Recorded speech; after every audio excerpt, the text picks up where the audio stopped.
Rumah merupakan kebutuhan primer bagi manusia untuk tinggal di suatu tempat atau wilayah. Jumlah rumah hampir sebanding dengan pertumbuhan suatu keluarga yang ada di daerah tersebut.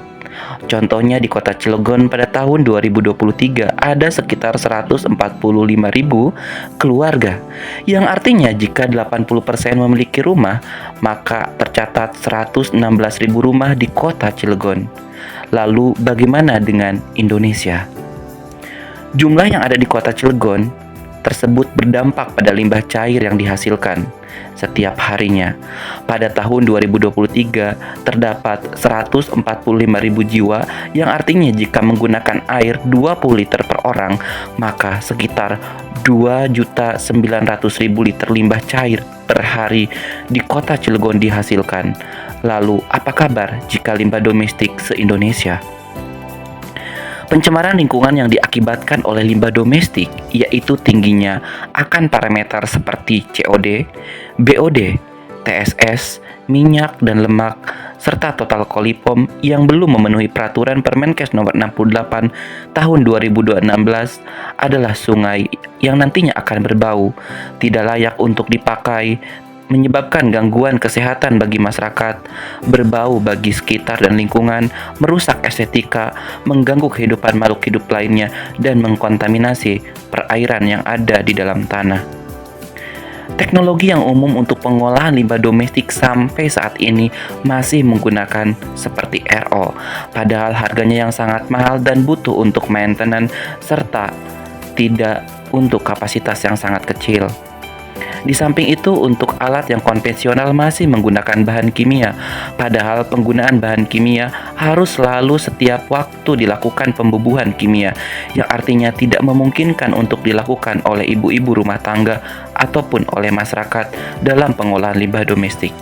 Maka dari itu butuh sebuah teknologi tepat guna yang ramah lingkungan, yang mudah diakses, yang harganya ekonomis, portable, dan juga tepat guna. Salah satunya adalah tabung batik.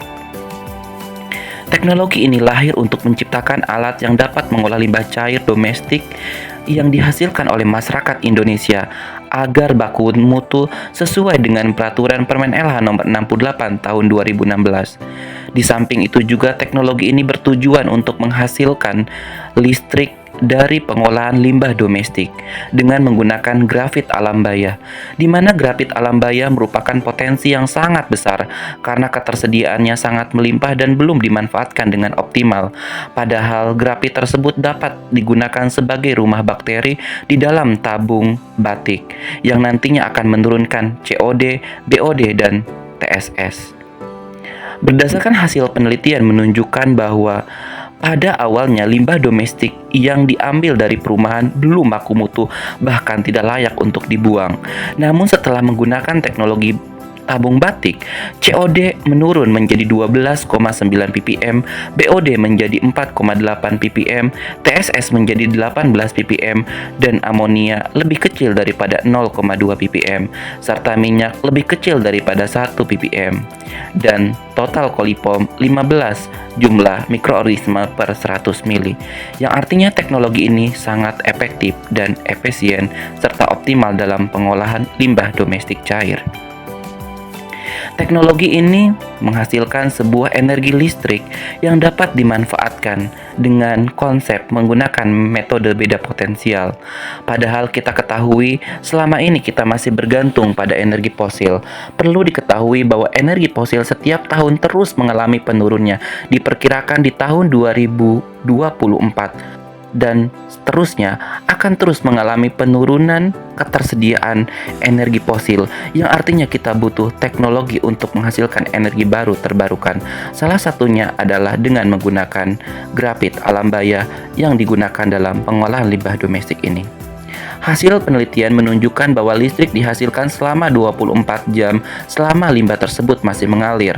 Dalam satu set rangkaian material grafit bakteri elektrik dapat menghasilkan sekitar 2,5 volt DC limbah domestik dengan pH 6 sampai dengan 7. Teknologi ini sudah diaplikasikan di perumahan yang ada di kota Cilegon dan akan menyebar yang ada di Provinsi Banten dan di Indonesia, dan juga digunakan oleh pertanian dan juga perkebunan, dan juga pengrajin tanaman hias yang ada di kota Cilegon, di mana teknologi ini juga diaplikasikan dan bekerja sama dengan Masjid DKM yang ada di kota Cilegon, sehingga teknologi ini selanjutnya dapat digunakan untuk masyarakat yang dapat dibeli baik secara online ataupun offline untuk menjawab tantangan di masa yang akan datang.